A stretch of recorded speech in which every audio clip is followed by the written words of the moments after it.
તો hello guys, તો આજે મેં છે ને બનાવ્યા હતા ઓટ્સના ઢોસા. તો એની રેસીપી હવે તમે આગળના જે વિડીયો આવશે એમાં જોશો. પણ આની વાત કરું ને તો ઢોસા વિશે કહું ને તો આજથી 15 વર્ષ પહેલાં આપણને ખાલી જોઈએ ને તો મને તે એવું જ હતું કે આપણે દાળ અને ચોખાના તે ઢોસા બને. પણ આ વેટ લોસ જર્નીમાં ચડ્યા ને પછી તો એમ થઈ ગયું ને કે ગમે એમાંથી આપણે ઢોસા બનાવી શકીએ જો નોનસ્ટિકની લોઢી હોય ને આપણી પાસે તો, કેમ કે એની અંદર ઇઝીલી પેપર ઉથલી જાય છે એટલા માટે. તો બહુ મસ્ત બન્યા છે અને આને તમે સવાર બપોર ને સાંજ ત્રણેય ટાઈમ ખાઈ શકો છો. એકદમ હેલ્ધી બને છે, ટેસ્ટી બને છે અને આને કોઈ પણ જાતની આપણે કહેવાય ને કે અગાઉ પલાળવાની જરૂર નથી રહેતી, મતલબ પીસવાની કે 2-3 કલાક આપણે આથો આવવા દેવો પડશે તો પણ આ પેપર એકદમ મસ્ત બને છે, ઉથલી પણ જાય છે સરસ અને ખાવામાં પણ બહુ મસ્ત લાગે છે. હવે આને તમે ગ્રીન ચટણી સાથે પણ લઈ શકો છો, સોસ સાથે પણ લઈ શકો છો અને દહીં સાથે પણ લઈ શકો છો, બરાબર છે. તમને અનુકૂળ હોય એ પ્રમાણે તમે આને લઈ શકો છો અને તમારા બાળકો પણ ખાશે, મોટાઓને પણ ચાલશે, કેમ કે આની અંદર ન્યુટ્રિશન મળી રહેશે, કાર્બોહાઈડ્રેટ મળી રહેશે, પ્રોટીન મળી રહેશે સારું એવું. કેમ કે આની અંદર આપણે પનીરનો ઉપયોગ કર્યો છે, પાલકનો ઉપયોગ કર્યો છે, લીલું લસણ અત્યારે મળતું હોય છે, ધાણા છે, તો બહુ બધી સબ્જીનો આપણે ઉપયોગ સારી એવી કરી છે, લીલોતરી ભાજીનો ઉપયોગ. તો જરૂરથી બનાવજો. અને હવે આ બનાવવા માટે કઈ રીતના બનાવો એના માટે તમારે રેસીપી જોવી પડશે. તો ચાલો જોઈ લો પહેલાં રેસીપી. તો હેલો ગાઈસ, કેમ છો બધા? Welcome back to my channel. તો આજે હું લાવી છું મસ્ત મજાની એવી નવી રેસીપી કે જેને તમે સવાર બપોર ને સાંજે કોઈ પણ ટાઈમે તમારે ખાવું હોય તો બનાવીને લઈ શકો છો. તો મેં અહીંયા છે ને કહેવાય ને કે 3 ભાગનો રવો લીધો છે અને 1 ભાગનો આપણે ઓટ્સનો પાવડર લીધો છે. રવો મારે છે ને એકદમ ઝીણો હતો એટલે મેં આને છે ને મિક્સરમાં પીસો નથી. જો તમારી પાસે મોટો રવો હોય જાડો તો તમારે એને છે ને પીસી લેવાનો છે. અને આ છે ને ઓટ્સનો પાવડર છે, જેને મેં છે ને હલકો એવો છે ને પહેલાં શેકી લીધો હતા ઓટ્સને અને પછી એને છે ને મિક્સરની અંદર સરસ એવો ગ્રાઇન્ડ કરીને પાવડર બનાવી લીધો હતો. એટલે પાછળથી આપણે પલાળ્યા પછી પીસવાની ઝંઝટ ના રહે ને એટલા માટે. અને એને તો મેં છે ને થોડોક એવો વધારે જ શેકીને ભરી લીધો હતો કે કોઈ પણ જાતની આપણે ઓટ્સની પેટીસ કે એવું કંઈ બનાવવું હોય તો આપણે એની અંદર વાપરી શકીએ ને એટલા માટે. તો હવે મેં એની અંદર છે ને સ્વાદ અનુસાર મીઠું એડ કર્યું છે અને 1 લીંબુનો રસ એડ કર્યો છે. કેમ કે મેં છે ને પલાળવામાં છાશ કે દહીંનો ઉપયોગ નહોતો કર્યો ને એટલા માટે, પાણીનો જ ઉપયોગ કર્યો હતો ને એટલા માટે મેં લીંબુ નાખ્યું છે. જો તમે છાશ કે દહીં ઉપયોગ કરતા હોય તો તમારે છે ને કહેવાય ને કે લીંબુનો ઉપયોગ નથી કરવાનો, બરાબર છે. હવે સરસ એવું આપણે એને છે ને ધીમે ધીમે થોડું થોડું પાણી રેડતા સરસ એવું બેટર તૈયાર કરી દેવાનું છે. સેમ બેટર જેવું આપણે દાળનું કે રવાનું કે ચણાના લોટનું બનાવીએ એવી રીતના જાડું રાખવાનું છે અને હાથથી થોડુંક એવું ચેક કરી જોવાનું છે કે કરકરું જેવું રહે છે કે નહીં. જેમ આપણે ચોખાને અડદને પીસીએ ત્યારે આપણે એને હાથ પર લઈએ તો કેમ એકદમ સ્મૂધ નહીં થતાં, થોડોક કરકરા જેવું આપણને લાગે, ફીલ થાય. એવી રીતના આમાં પણ એવી રીતના રહેશે. રવો છે તો તમને થોડુંક કડકડો કહેવાય ને કે ફીલ થશે. અને પછી મેં આની અંદર 1 ચમચી જેટલો ચણાનો લોટ એડ કર્યો છે. ચણાનો લોટ ટોટલ ઓપ્શનલ છે. મેં આની પહેલાં 2 વખત બનાવ્યા ઢોસા ઓટ્સના, તો એમાં ચણાનો લોટ એડ નહોતો કર્યો, પણ મને આજે એવું થયું કે લાઈને કંઈ અલગ કરું એટલા માટે મેં 1 ચમચી ચણાનો લોટ પણ એડ કર્યો હતો, બરાબર છે. હવે તમે જોઈ શકો છો કે આપણું બેટર કઈ રીતના છે ને જાડું છે કે પતલું. એકદમ બહુ પતલું નથી રાખવાનું કે બહુ જાડું પણ નથી રાખવાનું. સેમ પ્રોસેસ આપણે જે પહેલાં પલાળતા હોય ને એ પ્રમાણે જ પલાળવાનું છે, બરાબર. હવે આપણું સરસ એવું બેટર છે ને બની ગયું છે. તો હવે આપણે આને ઢાંકીને જ્યાં સુધી 15-20 મિનિટ માટે મૂકી દઈશું. કેમ કે આપણે એનું જે અંદર જે સ્ટફિંગ કરવાનું છે પનીરનું એ તૈયાર કરવાનું છે ને એટલા માટે. તો જુઓ સરસ એવું છે ને આપણે ઢાંકીને મૂકી દઈશું. અને અહીંયા મેં છે ને લીલા લસણનો ઉપયોગ કર્યો છે, પાલકનો ઉપયોગ કર્યો છે અને ધાણાનો ઉપયોગ કર્યો છે. હવે જોઈએ ને તો શિયાળાને છે ને જવાની બહુ કંઈ વાર નથી, એટલે આ છેલ્લું આપણે એમ કહેવાય ને કે થોડાક દિવસના મહેમાન છે પાલકને લીલું લસણ ને આવા સરસ ધાણા, પછી તો બહુ મોંઘું પણ થઈ જાય અને સારું પણ ના મળે.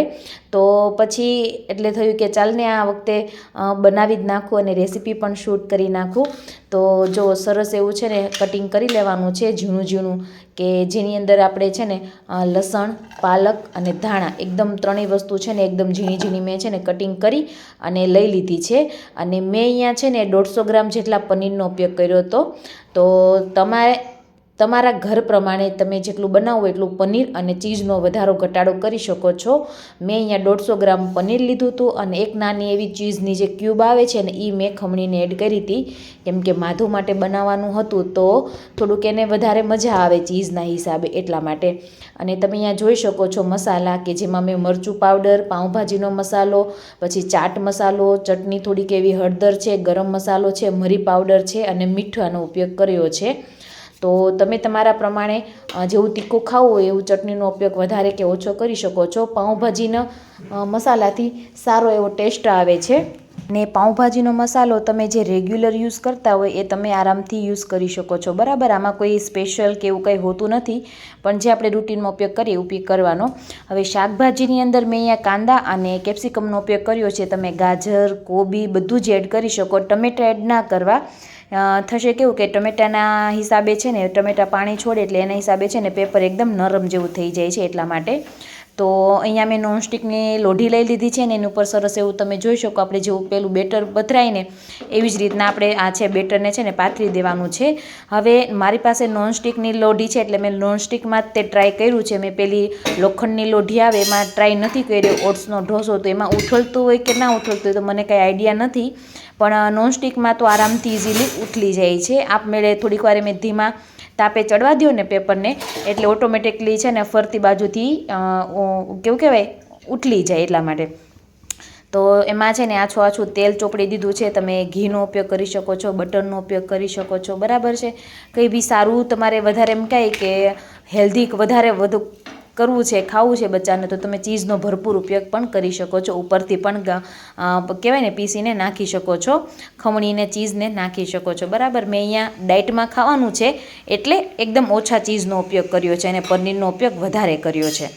તો ઢોસા કેવું કહેવાય, સારું કહેવાય. ડાયટની અંદર આ બધા લોકોએ જે કુકિંગ એક્સપર્ટ છે એ લોકોએ બધાએ આવી બધી અલગ અલગ બધી રેસીપી ઢોસાની કાઢી, જેનાથી છે ને ડાયટ દરમિયાન ક્રેવિંગ પણ ઓછી થઈ જાય અને જે પણ કંઈ ખાવું હોય એવી રીતના બેટર બનાવી અંદર બધું પાથરી અને ખાઈ લઈએ એટલે બીજું ખાવાની પણ ઈચ્છા ના થાય.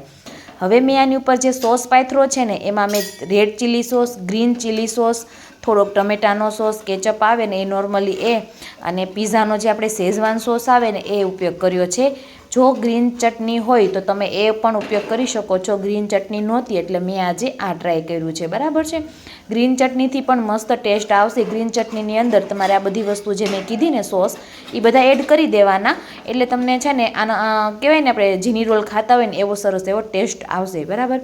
હવે જે આપણે પેલું પાથરે બધું કટિંગ કરેલું હતું એ સરસ આપણે આની ઉપર પાથરી દેવાનું છે ને 2 મિનિટ માટે ધીમા તાપે ચડવા દેવાનું છે, જેથી આપણું પેપર પણ ચડી જાય, કાચા જેવું ન રહે, અને ઉપર જે મસાલો છે ને એ પણ ચડી જાય. એકદમ કહેવાય ને એકદમ બાફી નથી નાખવાનો, થોડો ક્રંચ રહેવો જોઈએ જેથી આપણે ખાઈએ તે મજા આવે ખાવામાં એટલા માટે. તો જોઈ શકો છો આપણું પેપર એકદમ ઇઝીલી ઉથલી જાય છે. તો મસ્ત બન્યું છે અને ખાવામાં પણ બહુ મસ્ત લાગે છે. જરૂરથી ટ્રાય કરજો તમે આ રેસીપી અને તમારા બાળકને પણ ખવડાવજો. બહુ મસ્ત બને છે, હેલ્ધી બને છે. તમે એને લંચ બોક્સમાં કે સ્કૂલે પણ આપી શકો છો. તો એના માટે અગાઉ બનાવીને થોડુંક ઠારી દેવાનું એટલે શું કે લંચ બોક્સમાં ભેગું ન થઈ જાય એટલા માટે. તો ઇઝીલી બહુ મસ્ત બને છે આ અને ફટાફટ બની જાય છે. બસ થોડીક તમારે તૈયારી અગાઉથી કરવી પડે ને એ જ તે. તો મિત્રો જરૂરથી ટ્રાય કરજો આ રેસીપી બનાવવાની અને કોમેન્ટ જરૂરથી કરજો કે તમને આ કેવી લાગી ને તે, બરાબર છે. તો ગાઈસ તમને જો આજની આ રેસીપી ગમી હોય તો લાઈક કરજો, શેર કરજો, કોમેન્ટ કરજો અને મારી ચેનલને જરૂરથી સબસ્ક્રાઈબ કરજો. તો મળીશું નવા વિડીયોમાં. તો બધાને જય શ્રી કૃષ્ણ ને રાધે રાધે.